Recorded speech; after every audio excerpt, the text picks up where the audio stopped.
as far as where DeVonta Smith is right now, and Jamar Chase. And let's not forget how good Jamar Chase was 2 years ago with Joe Burrow. So this is a discussion that is going to roll on who the best receiver is. I'm going slightly with DeVonta Smith over Jamar Chase. DeVonta played great. Jamar didn't have a chance to play this year, opted out. But if you go back and look at the games from the 2019 season, Jamar Chase was spectacular. And Jaylen Waddle, the teammate of DeVonta Smith, who had the ankle injury October 24th and came back for the national championship game, and actually had an impact despite limping around coming back from the ankle. Jaylen Waddle's right there. So these are three phenomenal players. That's why I have all these guys going in the top six. One at 2, one at 3, then Jaylen at 6.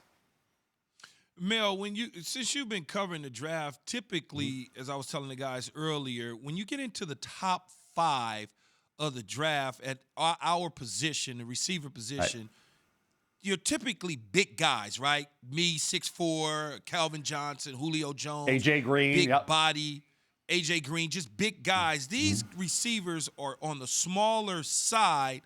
How rare is that for them to go in the top 5? Well, I think certainly for Chase. Now, Chase is the bigger one. You know, he's 6'1", over 200. Yes. I think you look at DeVonta, I call him the splendid splinter 2 key.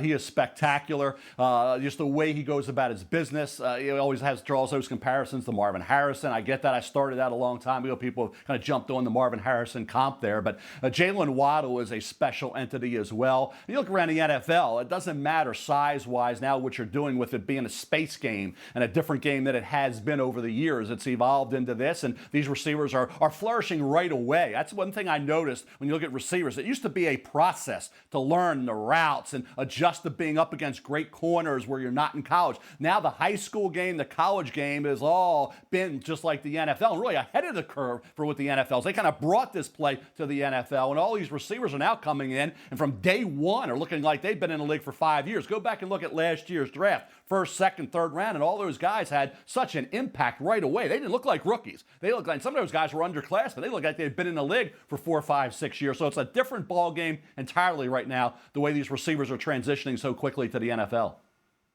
How important is it, Mel, for them to not only land in the right system, but also land with the right quarterback? Because if they don't, you know how it goes, bye-bye sooner or later.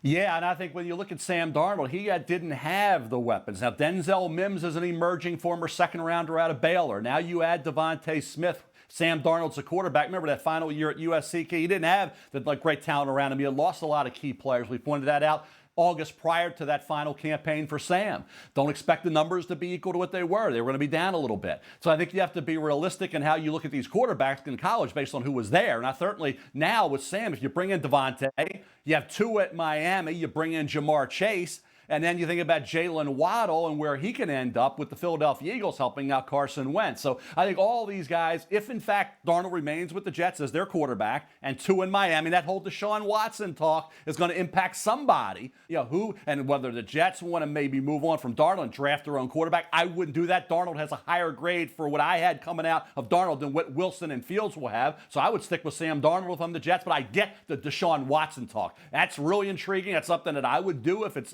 possible. If you're the Jets or Miami, I would do that and move on from my young quarterbacks. That's the only quarterback out there that would force me to go a different direction than what I already had with the Jets in Miami. The Jets of making the second pick.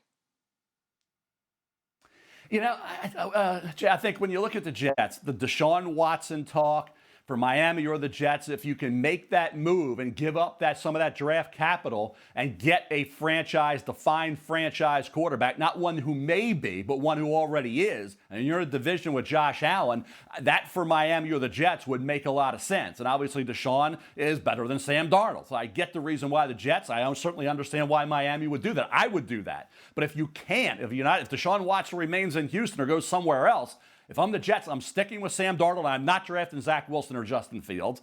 And certainly if I'm Miami at 3, I'm sticking with Tua, and I'm drafting a receiver to help that quarterback out. Because Tua's great and Darnold's great will be higher than what Zach's and Justin's is. So that's what you really have to go by. It's all you can go by when these kids come out. Compare their grades then to what these kids are now. And there's no reason to get off Sam Darnold and say we're going to move away. Why? He'd had nothing with the Jets to work with, and he has showed flashes at times of being a really good quarterback in this league.